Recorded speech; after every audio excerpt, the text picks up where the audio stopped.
بسم اللہ الرحمن الرحیم۔ السلام علیکم ورحمۃ اللہ وبرکاتہ۔ ناظرین، قبر کا عذاب جہنم کے عذاب سے کہیں زیادہ برا ہے۔ حضور صلی اللہ علیہ وآلہ وسلم نے فرمایا، صرف اس ایک تسبیح کو زیادہ سے زیادہ پڑھو، یہ تسبیح تمہیں قبر کے عذاب سے بچائے گی۔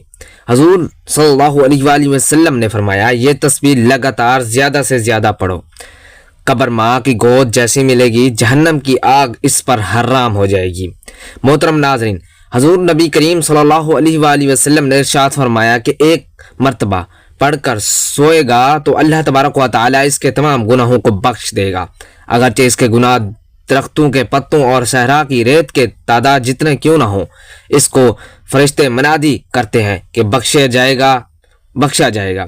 اٹھو جاؤ، اللہ تبارک و تعالی فرشتوں کے سامنے فرماتا ہے کہ کیا میرا بندہ اس کلام کے ذریعے مجھے پکارتا ہے اور اپنی مغفرت کی التجا کرتا ہے، یہ جانتا ہے کہ اس کا کوئی رب ہے جو گناہوں کو معاف کرتا ہے اور اس کو پکڑ بھی سکتا ہے۔ سن لو، میں نے اپنے بندے کی مغفرت فرمائی، اور اس وظیفے کے بارے میں ہم آپ کو آج کی اس ویڈیو میں بتائیں گے، اور صبر جیسی نعمت پر تعریفیں اللہ ہی کے لیے ہیں، اس پر فضل پر اسی کا شکر بجا لاتے ہیں اور اس میں گواہی دیتے ہیں کہ اللہ کے سوا کوئی معبود برحق نہیں، وہ یکتا ہے، اس کا کوئی شریک نہیں، پوری کائنات کے فیصلے اسی کے ہاتھ میں ہیں۔ میں یہ بھی گواہی دیتا ہوں کہ ہمارے نبی سیدنا محمد صلی اللہ علیہ وآلہ وسلم اس کے بندے اور رسول ہیں۔ آپ نے مومنوں کو ان کی قبر کی حالت سے بہرہ مند فرمایا۔ اللہ تبارک و تعالیٰ آپ پر، آپ کی آل پر رحمت، سلامتی اور برکت نازل فرمائے۔ میں اپنے آپ اور تمام سامعین کو تقوی الہی کی نصیحت کرتا ہوں۔ فرمان باری تعالیٰ ہے، انسان زندگی کے اس سفر میں مختلف مراحل ہے۔ انسان کے گھر جب ماں کے پیٹ میں، پھر زمین کی پشت پر، اور دوبارہ زمین کے نیچے اٹھائے جانے تک زمین کے نیچے گزارتا ہے۔ یہ سفر ظاہری طور پر بہت طویل ہے، لیکن جلد ہی نپٹ جائے گا اور ختم ہو جاتا ہے، کیونکہ دنیا میں کسی بھی زندہ چیز کا مستقل ٹھکانہ نہیں ہے۔ عقل مند شخص جب دنیا کے اتار چڑھاؤ دیکھتا ہے، فنا ہوتی ہوئی زندگی پر نظر دوڑاتا ہے، تو اس کے دل پر رکت اور خوف طاری ہو جاتا ہے۔ قبر ایک ایسی منزل ہے جہاں تک ہر مسافر نے پہنچنا ہے، اور نصیحت کے لیے قبر کا نام بھی کافی ہے۔ محترم ناظرین، ایک مرتبہ حضرت ابن حماد رحمۃ اللہ علیہ قبرستان تشریف لے گئے۔ آپ نے قبرستان کو دیکھا اور موت کی گھاٹ اترے جانے والوں سے متعلق غور و فکر کے رونے لگے۔ روتے روتے رہے اور یہاں تک کہ داڑھی مبارک آنسو سے تر ہو گئی۔ پھر عربی کے اشعار پڑھ کر فرمایا، لوگ خدا کی قسم نیک اعمال میں کوشش کر لو، بے شک قبر تمہارے سامنے ہے، موت تمہیں ڈھونڈ رہی ہے، جو تم نے جوڑ کر رکھا ہے تقسیم کر دیا جائے گا، جو عمارتیں تم تعمیر کر رہے ہو ویران ہو جائیں گی، تمہیں تنگ قبر میں اتار دیا جائے گا، بس اس سے نجات نیک اعمال کی سوغات ہوگی۔ اس کی قبر جنت کے باغوں میں سے باغ بنے گی، مگر جو نادان نیکیاں جمع کرنے میں ناکام رہا ہوگا، اس کی قبر جہنم کے گڑھوں میں سے ایک گڑھا بن جائے گی۔ اے بھائیو، جلدی سے نیک اعمال جمع کر لو۔ میرے بھائیو اور بہنوں، موت واقعی سر پر کھڑی ہے، نہ جانے کب مالک الموت علیہ السلام تشریف لے آئیں اور ہمیں موت کی نیند سلا دیں۔ اس سے پہلے کہ بہت دیر ہو جائے، ہمیں چاہیے کہ جلد از جلد قبر و آخرت کی تیاری میں مصروف ہو جائیں۔ علامہ ابن جوزی رحمۃ اللہ علیہ فرماتے ہیں کہ اے بھائیو، اگر تم یہ جاننا چاہتے ہو کہ تمہارے مرنے کے بعد قبر میں تمہارا کیا حال ہوگا، تو قبرستان جاؤ، وہاں موجود قبروں کو دیکھو، غور و فکر کرو، خیال میں دیکھو گے کہ تم خوب اندھیری قبر میں لیٹے ہوئے ہو۔ اب غور کرو کہ قبر میں تمہیں کس چیز کی ضرورت ہے۔ یقیناً تمہارے ضمیر گواہی دے گا کہ مجھے اس وقت نیک اعمال کی ضرورت ہوگی۔ اب یہ غور کرو کہ اگر ابھی موت آ جائے تو تمہارے پاس قبر میں کام آنے والے اعمال موجود ہیں۔ اگر تم اپنی کسی حالت پر مرنے کے لیے تیار ہو، تمہاری پاس اتنے نیک اعمال ہیں کہ جن کی بدولت تم قبر میں آرام سے رہ پاؤ گے، تو اپنی اسی حالت پر قائم رہو اور استقامت کے ساتھ نیک اعمال کرتے رہو۔ اور اگر ایسا نہیں ہے، تمہارے اعمال قبر میں کام آنے والے نہیں ہیں، بلکہ تمہارے کام قبر کے عذاب پہ مبتلا کر دینے والے ہیں، تو اللہ پاک کے حضور جھک جاؤ اور فوراً توبہ کر کے کفن کی تیاری شروع کر دو۔ پیارے دوستو، پیارے بھائیو بہنوں، گناہوں سے پکی سچی توبہ کر لو، پیچھے جو گناہ ہوئے ہیں سو ہوئے ہیں، آج اپنے رب کریم سے اپنے گناہوں کی معافی مانگ کر حقداروں کے حقوق ادا کر کے آج سے نیک کاموں میں مصروف ہوتے ہیں اور قبر آخرت کی تیاری شروع کر دیتے ہیں۔ بے شک ہمارا رب رحمان ہے، رحیم ہے، اس کی رحمت بہت بڑی ہے۔ اگر ہم سچے دل سے توبہ کریں گے تو انشاءاللہ بخشش مغفرت کی خیرات ہمیں مل جائے گی۔ اللہ تبارک و تعالی قرآن پاک میں ارشاد فرماتے ہیں کہ جس کا ترجمہ ہے میرے وہ بندے جنہوں نے اپنی جانوں پر زیادتی کی اللہ کی رحمت سے نا امید نہ ہو، بے شک سب گناہ بخش دیتا ہوں، بے شک وہی بخشنے والا مہربان ہے۔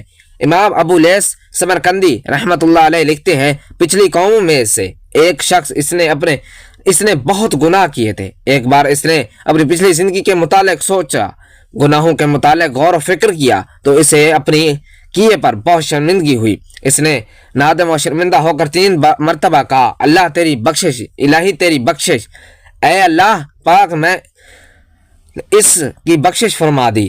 حضرت مقول رحمت اللہ علیہ فرماتے ہیں جب اللہ پاک نے اپنے نبی حضرت ابراہیم علیہ السلام کو زمین و آسمان کی بادشاہت دکھائی تو حضرت ابراہیم علیہ السلام نے ایک شخص دیکھا جو بدکاری میں مبتلا ہے۔ حضرت ابراہیم علیہ السلام نے اس کی خلاف دعا کی اور اسی وقت ہلاک ہو گیا۔ پھر آپ نے دیکھا ایک شخص چوری کر رہا ہے، حضرت ابراہیم علیہ السلام نے اس کے خلاف بھی دعا کی، وہ شخص بھی ہلاک ہو گیا۔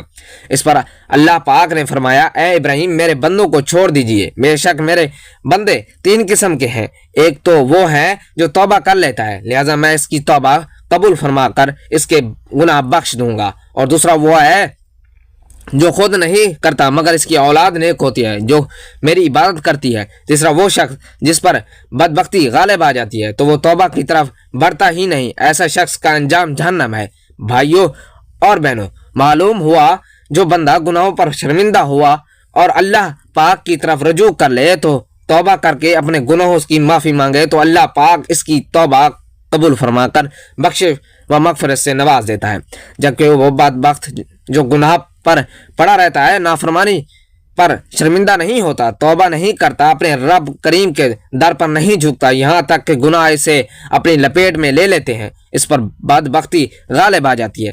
ایسے شخص کا انجام جہنم ہے جو قبر کی تنہائی گھبراہٹ سے بچنا چاہتا ہے، اسے چاہیے کہ چاروں کاموں کو اپنا لے اور چاروں کاموں سے باز رہے۔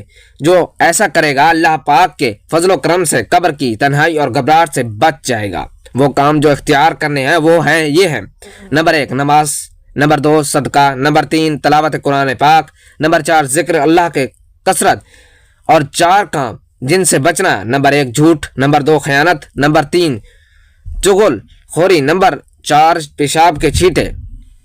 قبر میں کام آنے والے پہلا نیک عمل نماز ہے۔ وہ عمل جو قبر میں کام آئے گا ان میں سے سب سے پہلا عمل نماز ہے۔ اللہ کے پیارے رسول صلی اللہ علیہ وآلہ وسلم کا فرمان عالی شان ہے، جو نماز کے لیے بہتر طریقے سے وضو کرے، وقت پر نماز ادا کرے، رکوع سجود خشوع و خضوع کے ساتھ ادا کرے، وہ اللہ پاک کے ذمہ کرم پر ہے کہ اللہ پاک اس کی مغفرت فرما دے گا۔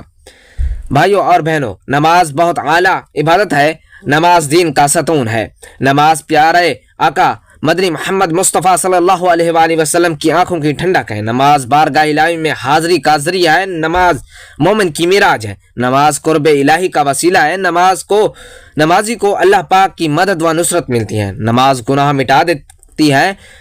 نماز روح کو قرار دیتی ہے۔ نماز ظاہری اور باطن کو سنوار دیتی ہے۔ نماز رزق میں برکت لاتی ہے۔ نماز قبر میں کام آئے گی۔ نماز قبر کی گھبراہٹ اور عذاب قبر سے بچائے گی۔ دوستو آئیں نیت کرتے ہیں کہ آج سے ہماری کوئی نماز قضا نہیں ہوگی، ہم 5 نماز مسجد میں باجماعت ادا کریں گے، خدا نہ خواستہ پہلے اگر کوئی نماز قضا ہوئی تو جلدی سے ادا کر لیں، انشاءاللہ اسے جلد ادا کر لیں گے۔ انشاءاللہ قبر میں کام آنے والے دوسرا نیک عمل صدقہ، قبر کے اندر کو روشنی میں اور وحشت کو امن و سکون میں بدلنے والا دوسرا عمل صدقہ خیرات ہے۔ اللہ پاک کی آخری نبی رسول ہاشمی صلی اللہ علیہ وآلہ وسلم کا مبارک فرمان: بے شک صدقہ قبر کی گرمی کو بجھاتا ہے۔ قبر کی گرمی اور وحشت سے بچنے کے لیے ایک صدقہ خیرات کی عادت بنائیں۔ بے شک صدقہ یعنی راہ خدا میں کچھ دینا بڑی فضیلت کا کام ہے۔ صدقہ برائیوں کے دروازے بند کر دیتا ہے، گرمی سے بچاتا ہے، صدقہ گناہوں کو یوں مٹاتا ہے جیسے پانی آگ کو بجھا دیتا ہے، صدقہ بلاؤں کو ٹالتا ہے، صدقہ عمر میں برکت کا سبب ہے، صدقہ بری موت سے بچاتا ہے، صدقہ اللہ پاک کے غضب کو بجھاتا ہے، صدقہ کرنے سے رزق میں برکت ہوتی ہے، صدقہ خیرات سے غربت مٹتی ہے، صدقہ رحمت الہی پانے کا ذریعہ ہے، لہٰذا آج کے بابرکت دن سے صدقہ اور خیرات کرنے کی اچھی نیت بھی کر لیجئے۔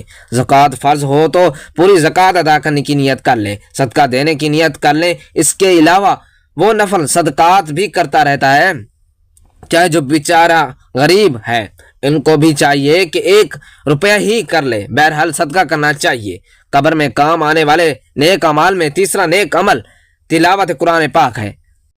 قرآن کریم اللہ پاک کا کلام ہے، تلاوت قرآن سے رحمت الہی ملتی ہے، تلاوت کی برکت سے مصیبتیں ٹلتی ہیں، تلاوت کی برکت سے غم دور ہوتے ہیں۔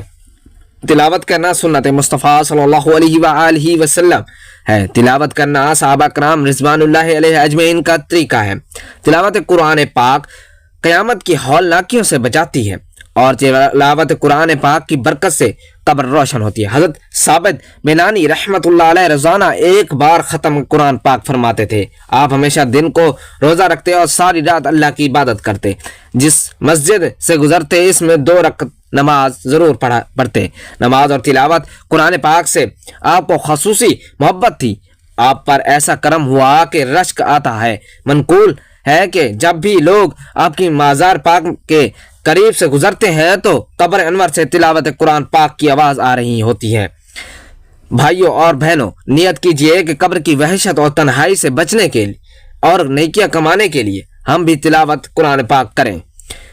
ماہ رمضان المبارک بھی تشریف لانے والا ہے، اس بار رمضان المبارک میں پورا قرآن کریم مکمل پڑھنے کی نیت کر لیجئے، بلکہ 5 قرآن کریم ختم کیجئے۔ امام اعظم رحمۃ اللہ علیہ رمضان المبارک میں 61 قرآن کریم ختم کیا کرتے تھے۔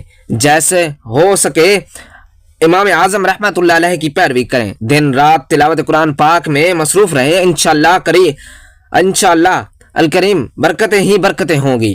رمضان المبارک آنے سے پہلے بھی تلاوت کرنی ہے، آج ہی اسے تلاوت شروع کر دیجیے۔ اللہ پاک ہم سب کو توفیق دے، قرآن پاک اور تلاوت قرآن پاک سے ایسی محبت ہو کہ سب فضولیات چھوٹ جائیں اور ہم سب بس قرآن ہی کے ہو جائیں، آمین۔ الحمدللہ رمضان المبارک کی آمد ہے، روزہ اور سحری و افطاری کے ساتھ ساتھ تراویح کی بھی بہاریں ہوں گی۔ علماء کرام نماز تراویح میں قرآن کریم سنانے کی سعادت حاصل کریں گے اور خوش نصیب عاشقان رسول صلی اللہ علیہ وآلہ وسلم قرآن کریم سن کر ثواب کمائیں گے۔ اللہ کریم ہمیں بخیر و عافیت رمضان تک پہنچائے، ہم روزہ بھی رکھیں، تلاوت بھی کریں اور خوب ذوق و شوق کے ساتھ نماز تراویح بھی ادا کریں۔ اللہ پاک کے آخری نبی رسول ہاشمی صلی اللہ علیہ وآلہ وسلم نے فرمایا، جو رمضان میں ایمان کے ساتھ اور طالب ثواب کے ساتھ قیام کریں گے، اس کے گزشتہ صغیرہ کبیرہ گناہ معاف کر دیے جاتے ہیں، بخش دیا جاتا ہے۔ اللہ پاک ہمیں قبر کے عذاب سے محفوظ فرمائے۔ قبر کی تنگی و وحشت سے بچنے کے لیے ہم نے کل 8 کام سننے، ان میں سے 4 کام اختیار کریں۔ نماز کی پابندی کرنا، صدقہ خیرات کی عادت بنانے، کثرت سے تلاوت کرنی ہے اور ذکر اللہ کی کثرت کرنی ہے، اور 4 کاموں سے بچنا ہے، جھوٹ نہیں بولنا، خیانت نہیں کرنی، چغل خوری سے بچنا، پیشاب کے چھینٹوں سے بچنا ہے۔ یہ 8 کام کریں گے تو انشاءاللہ اللہ پاک کی رحمت سے عذاب قبر سے محفوظ رہ جائیں گے۔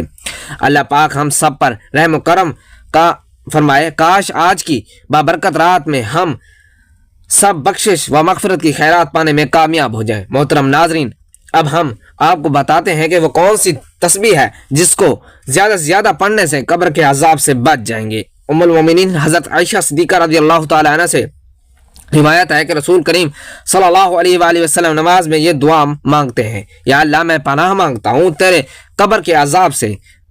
رات کو سونے سے پہلے ایک تسبیح یہ دعا پڑھ کر سو جائیں اور ہر نماز کے بعد 3 مرتبہ پڑھیں۔